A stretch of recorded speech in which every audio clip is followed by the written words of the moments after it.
Biomass is a renewable energy source that contains stored energy from the sun.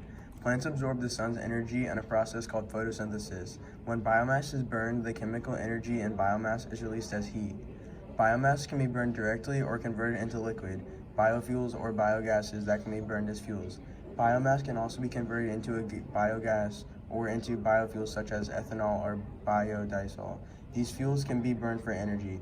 Biomass can release various gases that lead to air pollution that cause environmental damage and be harmful to the climate. It can be expensive to conduct biomass plants. Such scale biomass electric plants have installed costs of $3,000 to $4,000 per kW and levelized cost of energy from $0.8 to 15 cents kW per kilowatt hour. Biomass is very available and a renewable energy source. It is carbon neutral and it reduces the over-reliance of fossil fuels. A problem with biomass is how it takes up a lot of space. A lot of land and water are needed for some biomass crops to be produced.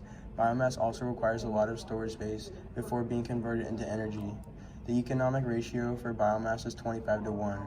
About 5% of Virginians every year needs are used by biomass, which is more than Florida by 5% and is less than Idaho by 1%. USA energy needs are taken up by only 4%. Africa's energy is a little more than 2%. Canada's energy needs are used around 5%.